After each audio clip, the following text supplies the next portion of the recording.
Un homme se rendit à la banque pour retirer de l'argent. Mais, à sa grande stupéfaction, il découvrit que ces 10 000 euros s'étaient transformés en 100 000 euros. Il réalisa aussitôt que la caissière avait commis une erreur et voulut rapporter l'excédent. Pourtant, lorsqu'il s'approcha pour le lui signaler, celle-ci, interrompue en pleine partie de jeu sur son téléphone, se montra aussitôt contrariée. Le client expliqua calmement que la somme remise n'était pas correcte. La caissière, persuadée qu'il cherchait à l'ennuyer, répliqua sèchement « Une fois l'argent sorti du guichet, la banque décline toute responsabilité ». L'homme insista, affirmant qu'elle s'était trompée. Mais la caissière appela immédiatement les agents de sécurité pour le faire sortir. C'est alors que le directeur, alerté par le vacarme, arriva et demanda des explications.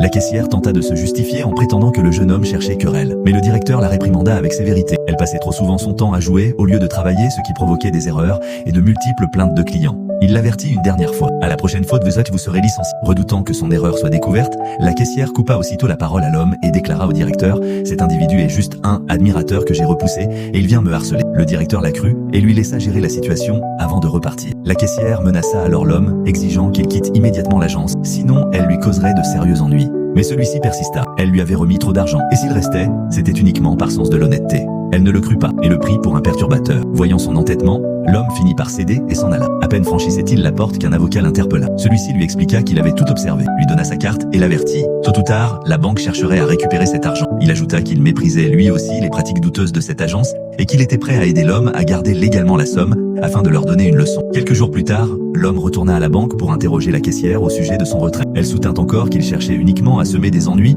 et voulut le chasser. Alors, le client sortit un document et demanda qu'elle y appose sa signature, reconnaissant que cette somme lui avait été remise volontairement. Il promit qu'une fois signé, il s'en irait sans insister davantage. Pressée de s'en débarrasser, elle signa sans réfléchir. L'encre à peine sèche, le contrat devint valide et la banque ne put plus jamais récupérer cet argent. L'employée, toute fière, alla même raconter l'histoire à ses collègues en se moquant de cet idiot d'homme. Mais c'est alors que le comptable de la banque s'approcha et lui dit « Je viens de vérifier les écritures. Tu as donné 90 000 euros en trop à un client. » Ce n'est qu'à cet instant que la caissière comprit la gravité de sa faute.